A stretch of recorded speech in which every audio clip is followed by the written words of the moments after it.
FunSpot Atlanta has closed its doors after 36 years. I'll be diving into Air Force One and FunSpot Atlanta as a whole later this month, but in this video I want to give the rest of the park some love first. So today let's look through the rides of FunSpot Atlanta one last time.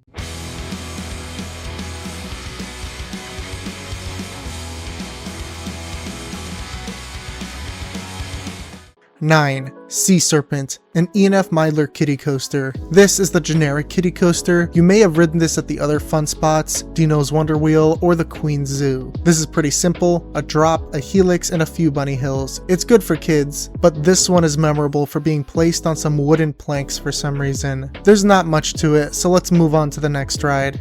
8. Hurricane, an E&F Myler High Miler. This ride is one of the worst yet one of the funniest coasters I've ever been on. It wasn't rough and painful to the point where I couldn't enjoy it, but it's not one I would choose to re-ride. Maybe I'll do a full review in the future, but for now, it had some surprisingly good airtime and some of the most comically bad turns on any coaster. I mean, look at this.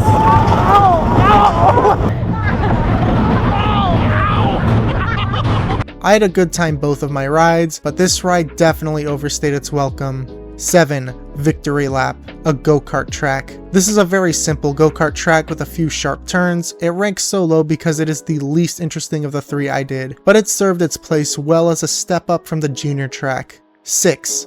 Bumper Cars, a Majestic Rides Ninja bumper cars. These bumper cars are a classic at any park, and being one of the only indoor attractions of FunSpot Atlanta, they brought a lot of life to this dining area. They are really fun and you could get some really good bumping on here. This was a simple ride but a welcome addition to the park. 5. Screaming Eagles, a Larson Flying Scooters. This was my first time on one of these flying scooters, and I can confidently say these are a really solid addition to any park, especially this one. You can get some good rotations if you're skilled enough, or you can enjoy it as a simple swing ride. There is no bad way to ride this type of attraction.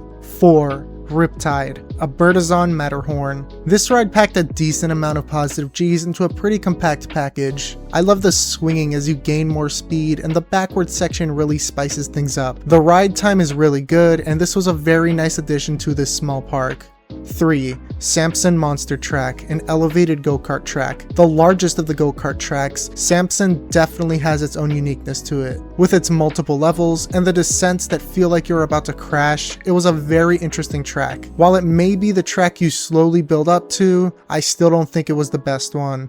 2. Roadrunner, a go-kart track. I really like this track. It had the perfect amount of straight road, turns, ascending, and descending. It had all I could want from a smaller scale track. I really liked the bridge and the turnarounds to go under it. My only real complaint was that the track probably could have been cleaned better. I was getting black spots all over my face and eyes from time to time. But this was the final day of operation, so I won't hold it against the track. This was still such a fun time.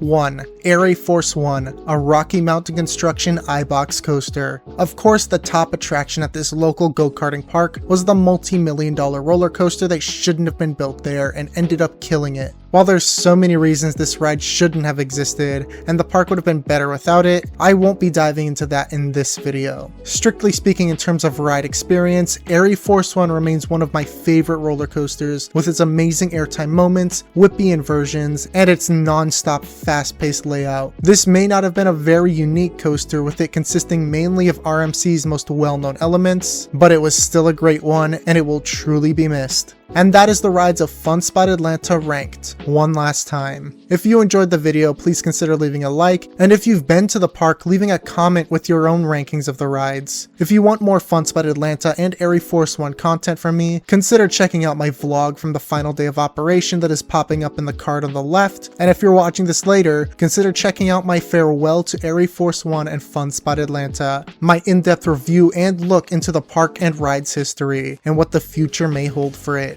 If that's already up, it'll be popping up on the right, and if either of those videos catch your eye, I will see you there.